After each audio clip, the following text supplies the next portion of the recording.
Ya, baik. Bismillahirrahmanirrahim. Assalamualaikum warahmatullahi wabarakatuh. Bersyukur kepada Allah dengan mengucapkan Alhamdulillahirabbil alamin. Bersalawat kepada Nabiullah dengan mengucapkan Allahumma sholli ala Muhammad wa ala ali Muhammad. Ya, baik teman-teman sekalian.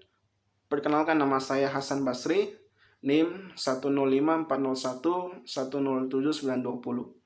Saya merupakan mahasiswa jurusan Pendidikan Guru Suro Dasar Universitas Muhammadiyah Makassar. Ya, pada kesempatan ini saya akan membahas sebuah topik, yaitu strategi dan pendekatan pembelajaran terpadu dan tematik. Sebelum kita melangkah lebih jauh, alangkah baiknya kita harus mengetahui terlebih dahulu pengertian strategi. Jadi kata strategi berasal dari bahasa Latin, yaitu strategia, yang diartikan sebagai seni penggunaan rencana untuk mencapai suatu tujuan.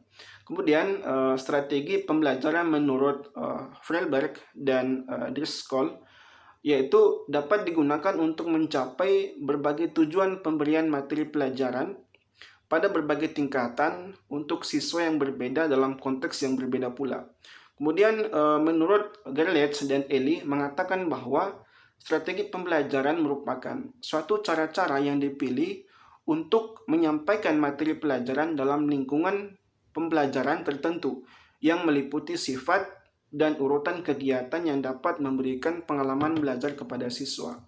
Kemudian bagian B yaitu pengertian pendekatan, yaitu pendekatan merupakan seperangkat wawasan yang secara sistematis digunakan sebagai landasan berpikir dalam menentukan strategi, metode, dan teknik dalam mencapai target atau hasil tertentu sesuai dengan tujuan yang telah ditetapkan sebelumnya. Kemudian kita berpindah ke bagian C, yaitu bentuk-bentuk strategi atau metode pembelajaran. Yang pertama, metode ceramah. Ya, menurut menurut Wina Sanjaya 2006 mengatakan bahwa metode ceramah merupakan suatu cara penyampaian pembelajaran dengan lisan atau penjelasan langsung kepada siswa. Kemudian metode demonstrasi, menurut Aminuddin Rasyad 2006 mengatakan bahwa metode demonstrasi adalah metode atau cara pembelajaran dengan meragakan atau mempertunjukkan atau memperlihatkan sesuatu di hadapan murid, baik di kelas maupun di luar ruangan kelas. Kemudian yang ketiga adalah metode diskusi. Metode diskusi adalah suatu metode yang menyajikan pelajaran dengan menghadapkan siswa pada suatu masalah untuk dapat dipecahkan baik berupa pertanyaan maupun pernyataan agar dapat menambah pengetahuan siswa serta dapat mengambil keputusan dari apa yang telah dipelajarinya. Kemudian yang keempat, metode simulasi.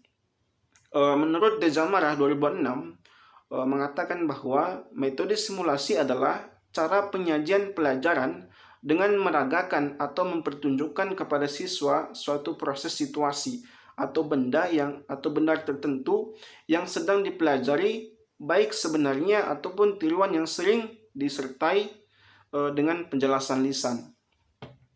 Kemudian yang kelima, metode jigsaw. Metode jigsaw adalah metode pelajaran, metode pembelajaran yang dilakukan dengan berkelompok dan mampu mengajarkan atau mempertanggungjawabkan materi tersebut kepada kelompok lain. Ini menurut pendapat Sudrajat 2008. Yang keenam, metode role playing. Metode role playing adalah metode belajar yang di dalamnya siswa diminta untuk mendramatisasikan atau mengekspresikan tingkah laku, ungkapan, dan gerak-gerik seseorang dalam hubungan sosial antara manusia. Yang ketujuh, metode Karsort. Ya, metode Karsort adalah metode yang menciptakan pembelajaran yang bersifat kerjasama, saling menolong dan tanggung jawab dalam menyelesaikan tugas yang diberikan lewat permainan kartu. Yang ke-8, metode snowballing. Metode snowballing merupakan suatu metode yang menggambarkan kecepatan satu kelompok dalam menyelesaikan paket soal dengan benar dalam waktu yang sesingkat-singkatnya. Kemudian kita berpindah ke bagian D, yaitu pengertian pembelajaran tematik. Yaitu pengertian pembelajaran tematik. Ya. Pembelajaran tematik adalah suatu pembelajaran terpadu yang menggunakan tema untuk mengaitkan beberapa mata pelajaran sehingga dapat memberikan pengalaman belajar yang bermakna kepada peserta didik. Ini menurut pendapat Trianto 2011. Kemudian bagian B yaitu model-model pembelajaran tematik, yaitu pertama model keterkaitan atau keterhubungan, yang kedua model terpadu, dan ketiga model jaring laba-laba. Ya, baiklah teman-teman sekalian, demikianlah presentasi saya pada kesempatan ini. Lebih dan kurangnya mohon dimaafkan. Atas perhatiannya saya ucapkan terima kasih. Saya akhiri billahi fisabilil haq wastabiqil khairat. Assalamualaikum warahmatullahi wabarakatuh.